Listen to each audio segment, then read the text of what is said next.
Okay, so I'll let you know when I think we're going live. Okay. And I'll just kind of kick it off with a few words and then introduce you. And let me see here. Okay, I think we are live, Rhonda. All right, sounds good.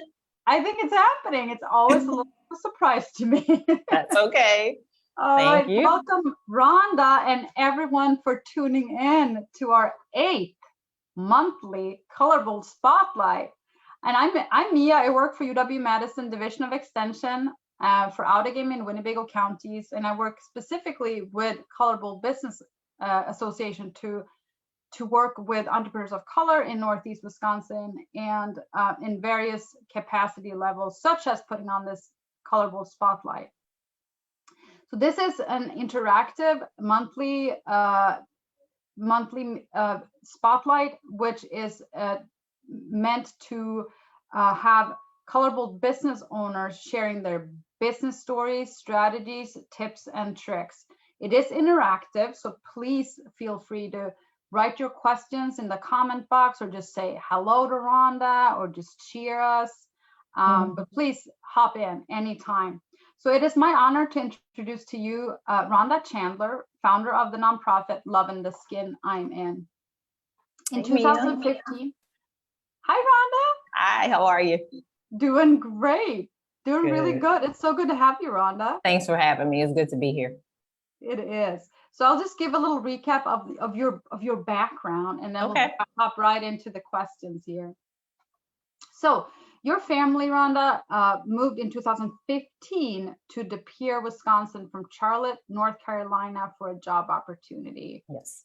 And your son was going to high school, your older daughter in middle school, and youngest daughter in elementary school at the time.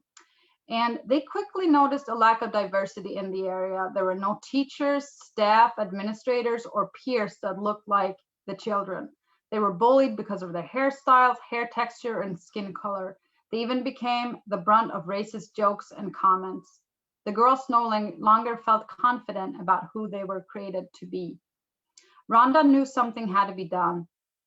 She met other mothers whose daughters had similar experiences and decided to build a community for her girls and countless others in the area. So she started Loving the Skin I'm In with a mission to empower and uplift girls ages 7 to 18 in Northeast Wisconsin who identify as African American, Black, or biracial by providing access and exposure to opportunities that develop their talents, gifts, and leadership skills. How are you doing today, Rhonda? I'm good, thank you. How are you?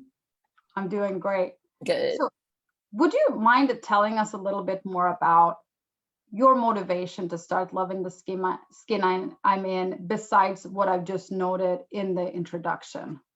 Sure. So yeah, it was really, like a selfish thing because my kids were really struggling and having difficulty. And when I did some research and was like trying to find resources in the immediate area to connect them to, I didn't find anything or learn about anything that was in the, Green Bay surrounding area. So just, selfishly wanting to find something for them out. And then, we just were having a lot of challenges.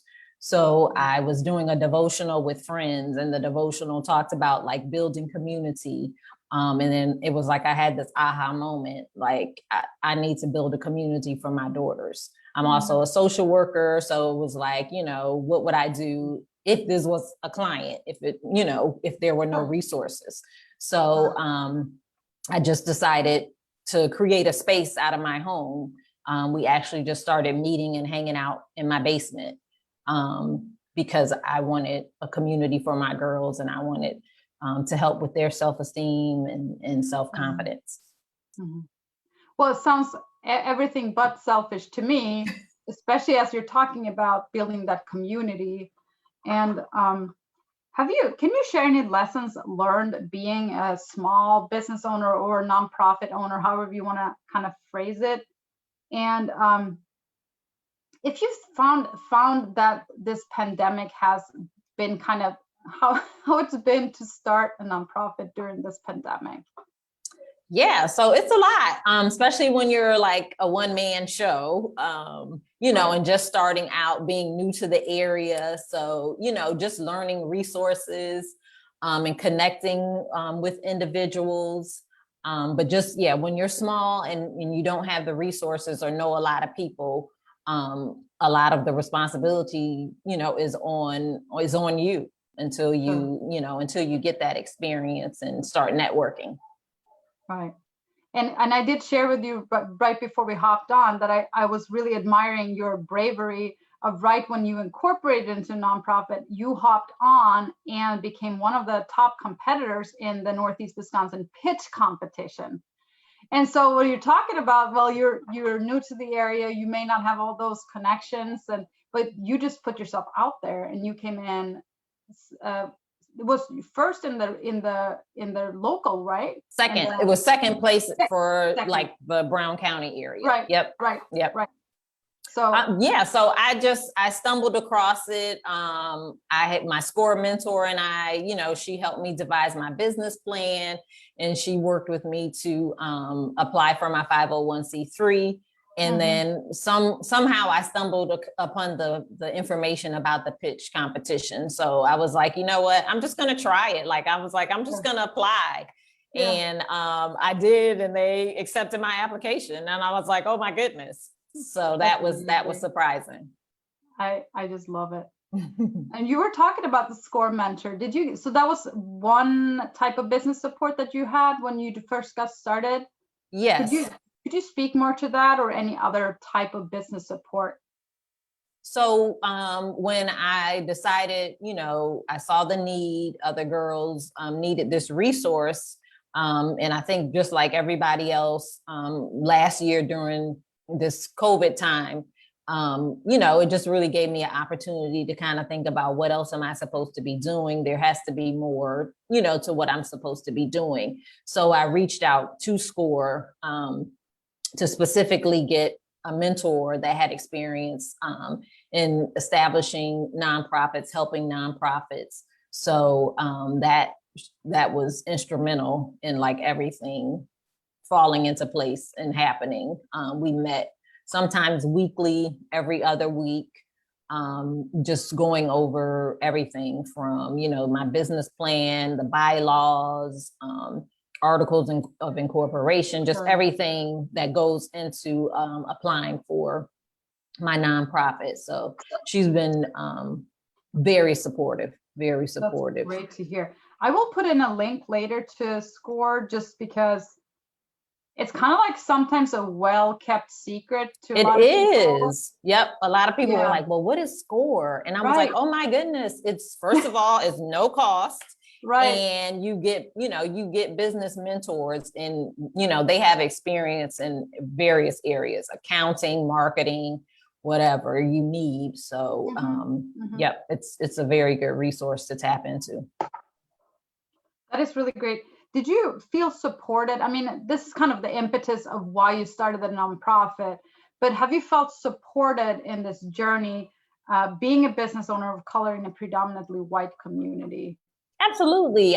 We've been getting a lot of support. Yep. We've been getting a lot of support from individuals in the community, from moms, who are raising biracial African-American daughters. They're like, oh my, they've been looking for something for their daughters.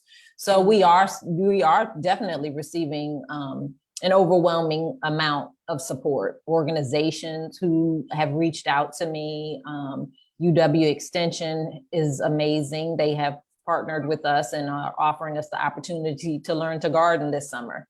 So the girls and moms and I will be planting vegetables and fruits and learning how to garden. So I'm looking forward to that. So we might have to do a 2.0 with you, huh? Out in the garden. Exactly. Come check us out. We may not know what we're doing, but come check us out. Make a little salad together. Exactly. But yeah, it's just been overwhelming.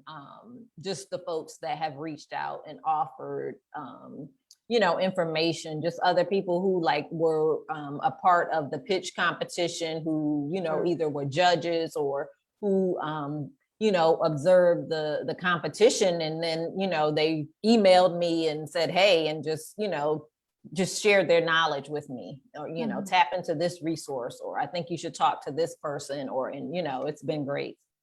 Yeah. Wow. So in the young life of your organization, how do you feel like it's changed or grown? Or, like, I know it's been less than a year, so it might be kind of a hard question to be asking, but at the same time, some things can be different from how you looked at it first than how it is in practice and, boots on the ground, or kind of like, between the board that you have now and all of that stuff, how it can be changing.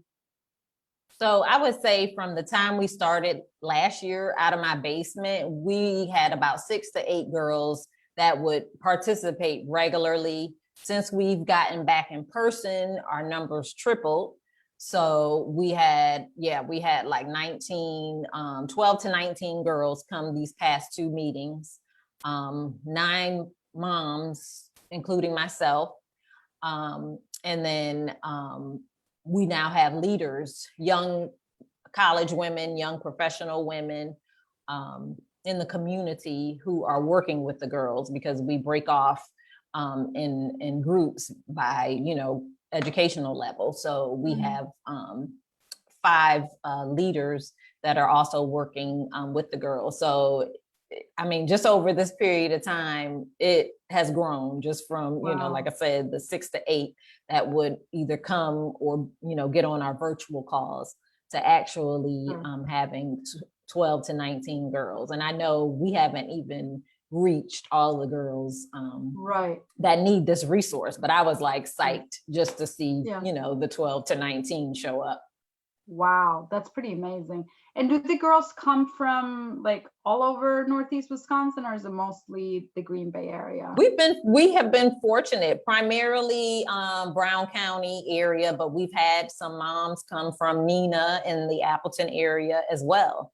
So I hope that continues. I also had a guidance counselor from one of the elementary schools in Neenah reach out to me, because she's wanting to refer some of her students. So yeah, we've had the Green Bay area, and we've had Appleton and Neenah as well. Okay. And so when you are a growing organization, or I guess at any stage, you always have like a wish list probably. So is there what would be one area that your organization would welcome some support or expanded resources? And I'm asking this too, because we have an audience today. And if we have people out there that would be interested, let Rhonda know. Absolutely. So as we grow, we'll continue to need volunteers. As I was sharing earlier, social media is not my forte. I'm learning. So if there was a young person who solely wanted to like focus on social media, that would be awesome. Like I found at a couple of our meetings, like we're so engaged with the girls and the moms that we forget to like take pictures or, really see us in action. So would love someone who wanted to focus in that area to do so.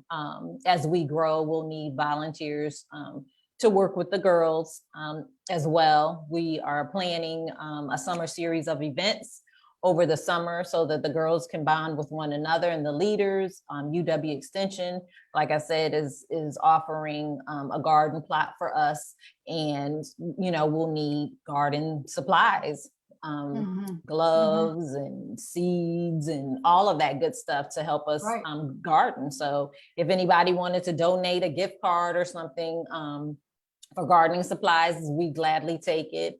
We'll need other resources and funding. We're planning to do different activities, such as having someone come in and teach the girls dance. We have an opportunity to tour one of the local beauty schools. So we're really going to be trying to spend some time with the girls and have different events. So if anyone is interested in, sponsoring an event or donating, we'd love to have you. Cool. So anything from seeds to social media to monetary donations are Absolutely. welcomed. All Absolutely. right. That's awesome. So in a like a bigger, thinking a little bit bigger about your organization, Love in the Skin I'm In, what are the lasting impacts you want to see in the girls you're working with, Rhonda? My goal or my vision is really to get the girls to understand just how important they are, like, and that they don't need to prove themselves to anyone. You know, they are enough. They are loved, and they are purposed for a reason, and they have a purpose. So to really focus on that and being the best, you know, at where they were created to be. I want them to be successful, to try different activities and events. That's why I said we're going to expose them to as much as we can, so that we can spark that interest, or, you know, develop that talent that's within or that's hidden. So wanting them to be successful, wanting them to rule the world, and just be leaders in their community. That's amazing. And in terms of the community impact, what are the lasting impacts you want to see in your community, surrounding communities, because of the work that you're doing? I would love to see us have more community conversations. That's one of or a couple of things that we plan to work on within the organization, is hosting community conversations between women, as well as between teams, so that we can talk about race and relationships and, you know, everything in between. So really being able to talk openly about race and relationships, and then what action steps do we need to take? How do we understand one another's journey, and you know, be empathetic to that, and how can we eliminate these biases and prejudices that we have? We have to talk about it. Like, we can't keep having this elephant in the room, or, you know, assuming certain things about one another because of how we were portrayed on TV or social media, or, you know, because of the experiences that our family has had, or, you know, or because of history. We need to rewrite the story. Yeah. Do you hear from other organizations about this type of work that, you know, you may want to partner with, or, you know, because it does sound like something that I would imagine, I mean, colorful indeed, but a lot of other organizations would be interested in it and also participating in. Definitely. Yep. I've had a couple of other nonprofits reach out to me about how we can work together. So I'm looking forward to diving into those conversations and see, you know, what more can be done. Absolutely. For sure. Yeah. So on the horizon, Rhonda, where do you see yourself and Love in the Skin I'm in 5 years or so? So in 5 years, I see us hosting summer camps for the young ladies to participate in, whether it's a day camp or if it's a week where we go somewhere. But I definitely want us to experience having the summer camps together. And then one of my big goals is to take the young ladies on a historically Black college and university tour, so that they can have that experience of seeing different universities, different professors, and you know, professionals that look like them, and to see what programs are offered, and if, you know, if they want to experience that college life at a HBCU. And one thing that I forgot to ask earlier is, like, how would a regular meeting look like generally right now for the girls? I know you were talking about you have some professionals there, you do breakouts. I can also put in a link to a video clip of the Channel 5 news station that interviewed you and some of the girls. But like, how would that look like generally? And like, what are the activities that you would be doing generally speaking? So the monthly meetings have consisted of us talking about relative, topics that are going on, at least for the older girls. This past meeting, the older girls had an opportunity to talk about the Derek Chauvin verdict. They had an opportunity to talk about the teenager in Ohio that was killed, as well as some recent events that occurred with some females in the Green Bay area. So we try to give them space and opportunity to talk about those issues and how they're feeling about it, how it's being portrayed by social media, and, what can be done differently. So they have an open space while they have these discussions. They were able to paint. They had paint canvases that they worked on. Other times it's just, an open forum where they can talk with their leaders. The younger girls were able to participate in other activities like arts and crafts. They played basketball, video games, things of that nature, but just giving them an opportunity to bond because they're younger. Sure. But yeah, so with the breakout sessions, it just kind of depends on what's going on. But we always want to have relevant conversation as to what's happening, in our world. And then they'll have some type of activity, whether we've done a movie night before, and they've had discussion around the movie.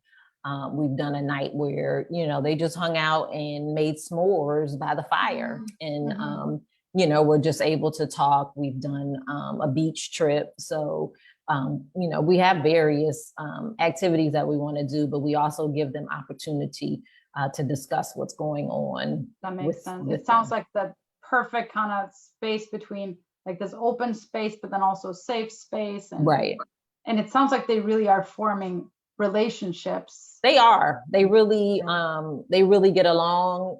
It's like, an instant connection, and, they're coming from different school districts, but they really have gelled very well together. That is so beautiful. Thank you. I'm just so thankful that you're doing this work. Thank you. And the fact that that so many more girls are coming just speaks to how probably so many other parents feel that this is a need in the community too. Thank you. Yeah, I get excited when it's meeting time, because I'm like, oh, I want to see who's going to come, and just, see how they respond and how they feel. And, we've been getting amazing feedback from the parents as well. That's really great. So is there anything else you can think of to add to your fellow entrepreneurs, social change agents, any supporters, any final words of advice here, Rhonda? You're a trailblazer. Thank you. No, I was just a mom trying to, like I said, do something for my daughters. But I would just say I never dreamed or was trying to be an entrepreneur or anything. I always wanted to be in social work and to help and to work with young people. And it's kind of come full circle. Like I started working with kids, and then it went to adults. And now that my children are older, I'm back working with kids. So I knew I wanted to work with kids and help in some capacity, but never aspired to be an entrepreneur or whatever. But I would just say, whatever your passion is, whatever your dream is, I encourage you to tap into it. You're never too old. And then go for it. Put all those fears aside and go for it. Well, that's just the best closing I've heard in a long time. So thank you. I really appreciate you being here, Rhonda, and I appreciate all of your words of advice and sharing your story and all the inspiration you're providing to parents and to daughters of color out here in Northeast Wisconsin. I think it's really powerful. So thank you so much. I don't think we have any questions. So I think we will wrap it up a little bit earlier. No problem. Completely fine. But thank you again so much. And thank you everyone for tuning in. And I'll put a few links in the chat box afterwards just to follow up on some of the resources that Rhonda provided. And then we'll see everybody again in June. Thanks for Thank having you, me. Rhonda. Take care. You too.